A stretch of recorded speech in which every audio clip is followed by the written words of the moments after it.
Reserve ছাড়া অর্থনীতির বেশিরভাগ সূচকই ভালো অবস্থায় নেই, এমনটাই জানালেন বাংলাদেশ ব্যাংকের গভর্নর মোস্তাকুর রহমান। অন্যদিকে অর্থমন্ত্রী বললেন, ভঙ্গুর অর্থনীতি, নির্বাচনী ইশতেহার পূরণের চাপ এবং মধ্যপ্রাচ্য যুদ্ধ নিয়ে ত্রিমুখী চাপে রয়েছে সরকার। এই অবস্থায় আগামী বাজেট প্রণয়ন অনেক বড় চ্যালেঞ্জ হবে বলে মনে করেন অর্থমন্ত্রী। সকালে আলাদা আলাদা দুটি অনুষ্ঠানে এসব কথা বলেন তারা। গভর্নর হিসেবে দায়িত্ব নেয়ার পর অর্থনীতি ও ব্যবসা বাণিজ্য সংশ্লিষ্ট বিভিন্ন ব্যক্তি ও সংগঠনের সাথে মতবিনিময় করছেন মোস্তাকুর রহমান।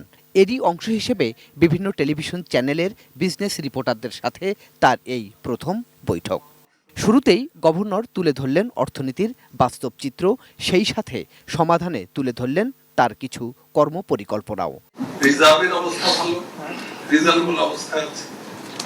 আমাদের ইনফ্লেশন কিছুটা কন্ট্রোলে থাকলেও এটা খুব একটা কন্ট্রোলে আনতে পারি নাই, তারপরে যথেষ্ট কন্ট্রোলে আছে এই সিচুয়েশনে। কিন্তু আমাদের এমপ্লয়মেন্ট ডিগ্রোথ হচ্ছে, আমাদের ইনভেস্টমেন্ট ডিগ্রোথ হচ্ছে, আমাদের রেভিনিউ কালেকশন ডিগ্রোথ হচ্ছে।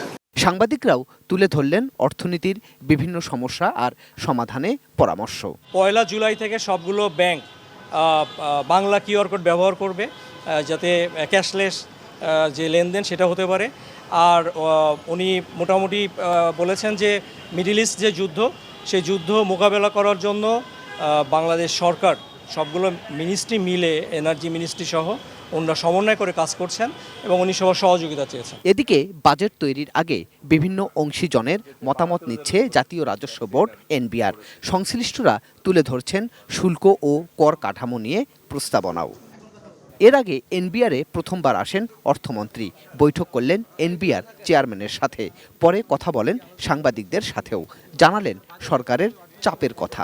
একদিকে ইকোনমিকে সেলভেজ করতে হবে, আরেকদিকে আমাদের যে জনগণের কাছে দেওয়া আমাদের ম্যানিফেস্টো সেটা বাস্তবায়ন করতে হবে। তার উপর আবার আরও এখন বড় প্রবলেম হচ্ছে আমাদের যে মধ্যপ্রাচ্যে যে যুদ্ধ হচ্ছে, এটা হচ্ছে আরেকটা বড় সমস্যা। এখানে আমাদের বড় একটা অংশ এখানে আমাদেরকে খরচ করতে হচ্ছে। সরকারের নতুন করে টাকা ছাপানোর পরিকল্পনা নেই বলেও জানান অর্থমন্ত্রী আমির খসরু মাহমুদ চৌধুরী। আমরা এমন একটা বাজেট করতে চাই যেখানে এই বিষয়গুলোকে আমরা অ্যাড্রেস করতে পারি। গোলাম কাদের প্রভু, এটিএন নিউজ, ঢাকা।